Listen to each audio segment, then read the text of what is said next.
పడుకునే ముందు నా ఆఖరి ఆలోచన నీవే, లేచాక తొలి ఆలోచన నీ గురించి. ఇదేదో అమ్మాయి కోసం చెబుతున్న కవిత కాదు, మొబైల్ ఫోన్ గురించి ఆలోచిస్తే తట్టిన లైన్స్ ఇవి. ఎస్, మొబైల్ ఫోన్ ఇప్పుడు నిత్యావసరం. అందులో ఇంటర్నెట్ అంతకంటే అత్యవసరం. ఇంటర్నెట్ లేకపోతే ఫోన్కి ప్రాణం లేనట్టుగా ఫీల్ అవుతాం మనం. ఫోన్ లేనిదే జీవితం లేదనే కాన్సెప్ట్ నడుస్తోంది ఇప్పుడు ఉన్నటువంటి లైఫ్లో. ఈ కాన్సెప్ట్ను నెమ్మదిగా మన నరాల్లోకి ఎక్కించేసి ఇప్పుడు తమపై కాసుల వర్షం కురిసేలా చేస్తూ ఉన్నాయి కార్పొరేట్ టెలికాం కంపెనీలు. ఇందుకీ ఈ కంపెనీలు ఎత్తుగడ ఏంటి, అందులో మనం ఎలా చిక్కుకుపోయాం? లేటెస్ట్ న్యూస్ ఏంటి? జియో, ఎయిర్టెల్, వోడాఫోన్ ఇండియాలోని టాప్ టెలికాం కంపెనీలు. ఇప్పుడు ఈ కంపెనీలన్నీ ముందే ప్లాన్ చేసుకున్నట్టుగా ఒకరి తర్వాత ఒకరు అందరూ ఒకటేసారి టారిఫ్ రేట్లను పెంచారు. ఈ పెరిగిన రేట్లన్నీ జూలై 3 నుంచి అమల్లోకి రానున్నాయి. సో మొబైల్ యూజర్ల అకౌంట్స్లో డెబిట్ అయ్యే అమౌంట్ మరింత పెరగడం ఖాయం కాను. మినిమం ₹20 నుంచి ₹50 వరకు పెరిగే అన్ని tariff plans, daily, monthly, 3 months, 1 year వారీగా unlimited voice plans, daily data plans, data add Ann's, post paid plans, ఇలా అన్ని కేటగిరీలో ధరలు మొత్తం పెంచేశాయి కంపెనీలు. ఇలా అన్ని ప్లాన్స్పై ధరలు పెంచి ఇప్పుడు డబ్బులు దండుకోబోతున్నాయి. ఓ ఎలుకను పట్టుకునేందుకు ఒక బోన్ ఏర్పాటు చేస్తాం. అందులో దానికి ఇష్టమైన ఫుడ్ను ఎర్రగా పెడతాం. ఎలుక ఏం చేస్తుంది?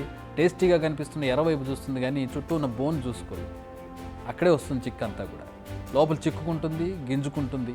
ఏం చేయలేమని తెలిసి దాంట్లోనే అడ్జస్ట్ అయిపోతుంది. ఇప్పుడు మన పరిస్థితి కూడా ఇలాగే ఉంది. మరి ఎలుకతో కంపేర్ చేసామని కోప్పడొద్దు. మరి కార్పొరేట్ కంపెనీలు మనల్ని అలాగే ట్రీట్ చేస్తూ ఉన్నాయి. మొదట 5G ఇంటర్నెట్ను అత్యంత తక్కువ రేటుకు అసలు ఫ్రీగా కూడా ఇచ్చిన పరిస్థితి.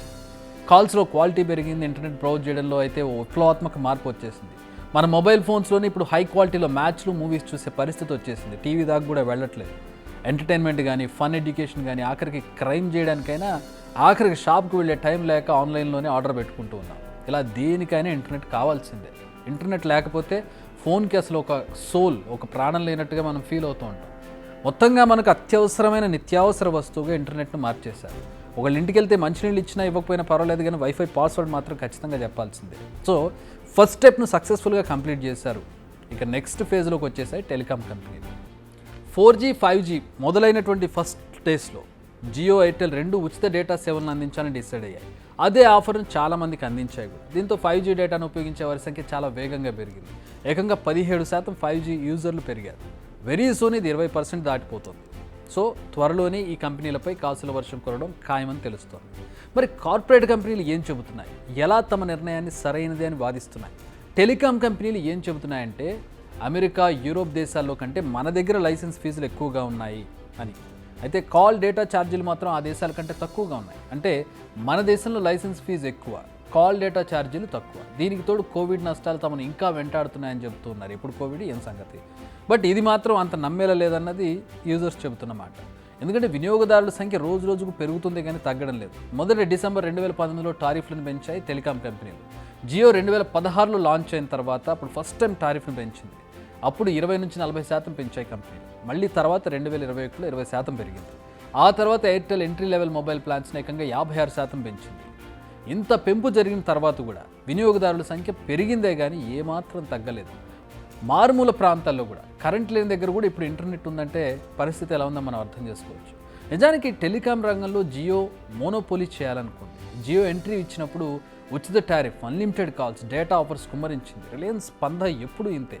ముందు అన్లిమిటెడ్గా ఫ్రీగా ఇచ్చేస్తుంది, తర్వాత మెల్లిగా వాళ్ళని ఇరికిస్తుంది. ఈ దెబ్బకు అనేక మంది వాళ్ళ నెట్వర్క్ను వదిలి జియోకి షిఫ్ట్ అయ్యారు. ఎయిర్టెల్ వాళ్ళు, వోడాఫోన్ వాళ్ళు, ఐడియా వాళ్ళు, రకరకాల కంపెనీలు అన్నీ కూడా మొత్తం జియోకి షిఫ్ట్ అయిపోయినటువంటి పరిస్థితి. పోర్ట్ అయిపోయారు. పోర్టబిలిటీ అనే ఒక ఈజీ కన్వెన్షన్ వచ్చేటప్పటికి అక్కడి నుంచి కన్వర్ట్ అయిపోయారు. సో ఇప్పుడు మోనోపోలీ లాగా జియో తయారైంది. జియో దెబ్బకు ఎయిర్టెల్ మార్కెట్ వాటా తగ్గిపోయింది. వోడాఫోన్, ఇండియా కలిసిపోయాయి. ఇక ఇతర చిన్న చేతిక టెలికాం కంపెనీలు మూతపడ్డాయి. దీంతో జియో యుగం మొదలైంది. ఎవరిని అడుగు జియో నెంబర్. జియో దెబ్బకు ఎయిర్టెల్ కూడా కాస్త తగ్గాల్సి వచ్చింది. మొదట్లో ఆశించిన లాభాలు లేకపోయినా ఇండస్ట్రీలో నిలదొక్కుంది. దీంతో జియో మోనోపోలీకి కొంచెం బ్రేక్ పడినా దాన్ని ఆపేవాళ్ళు లేకుండా పోయారు.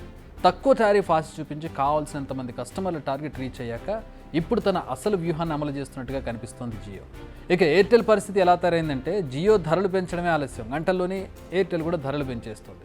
నిజానికి ఎప్పటి నుంచో ధరల పెంపు గురించి చెబుతున్నా ఉన్న కస్టమర్లు కూడా ఎక్కడ చేజారిపోతారన్న భయంతో ఎయిర్టెల్ ఆ సాహసం చేయలేకపోయింది. మరి రెండు సంస్థలు నష్టాల్లో ఉన్నాయంటే అది లేదు. రెండు సంస్థల నుంచి మంచి నెట్ ప్రాఫిట్లో కనపడుతూ ఉన్నాయి. కానీ భవిష్యత్తు ప్రణాళికలు అంటూ ప్రజలపై భారం మోపుతున్నాయి. పాత నష్టాలంటూ కోవిడ్ నష్టాలను ఇప్పుడు చూపిస్తున్నాయి. టారిఫ్ ఇలా పెరిగిందో లేదు. కొంతమంది నెటిజన్స్ అంబానీని టార్గెట్ చేశారు. కొడుకు పెళ్లి ఖర్చు మొత్తాన్ని మానెత్తిపోయేందుకు గురుతున్నావు బాబు అంటూ అంబానీని ట్రోల్ చేస్తూ ఉన్నారు. ఈ మధ్య జియో నెట్వర్క్ కూడా సరిగా ఉండడం లేదు. మేము ఎయిర్టెల్కి షిఫ్ట్ అవుతున్నాం అంటున్నారు.